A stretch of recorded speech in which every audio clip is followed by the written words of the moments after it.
Texas A&M versus Ole Miss. Chris, I'll start us off here with Texas A&M. You know, hey, quarterback gets hurt for Texas A&M and Connor Weigman, and everyone thinks the season's done with, right? Max Johnson comes in, and he's quietly been kind of holding things down for him, man. I mean, he dismantled South Carolina last week, looked pretty good. But where things kind of got a little bit iffy was, I think, a couple weeks ago when they played Tennessee, right? They were on the road. Knoxville's not an easy place to play. You know, this matchup right now, Ole Miss is kind of favored very heavily in this one right here. You're looking at it. Texas A&M's 5-3, 3-2 in the conference. You know what Ole Miss is going to be. You'll touch on them here in a bit.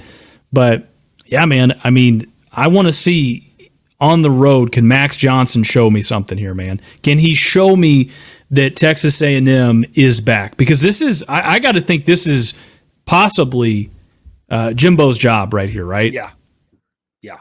No, I'll agree with that, and I'll give a little Ole Miss stats here. And I mean, Ole Miss is Christian. It's a team that nobody's talking about. They're like, I swear, they're one of the most underrated, slept on 7-1 teams in the country this year. You know what I mean? People talk about Oregon, people talk about Bama, the one-loss teams. No, everybody forgets about Ole Miss, man. You know, their only loss was to Bama. I think it was like week 4.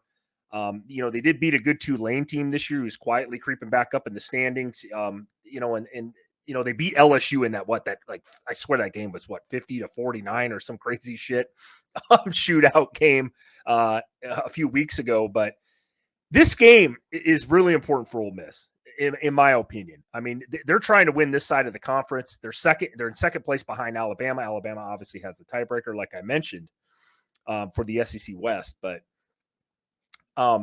offensively, man, I did not know this until I looked this up, just digging into some stats, Christian. You know, Ole Miss offensively has had a pretty damn good season, man. They're averaging 40 points a game. That's top 10 in the country. I mean, for an Ole Miss team, we know Lane Kiffin can coach, but Jackson Dart's looked really good this year for the most part. He's much more improved than he was last year. You know, you can't sleep on Ole Miss in this game. And I'll say this, defensively, they're only giving up 21 points a game. That's pretty good for an Ole Miss team. That's pretty good for a Lane Kiffin coach team.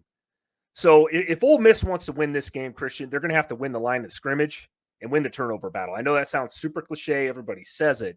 But against A&M, who's you know, they got a few veterans out there, especially in their quarterback, like you just mentioned. They're going to have to play pretty sound in this one, Christian. I'm going to give you my prediction right off the rip. And I'm actually picking an upset as Ole Miss is -4.5 in this game. Give me A&M in this one, man. You said it. Jimbo Fisher, I think he still holds on for another week. Give me A&M 28, Ole Miss 27. That could be very interesting, Chris. I think you kind of said it. Man, you're taking A&M right there. I know. Going on a limb here today, baby.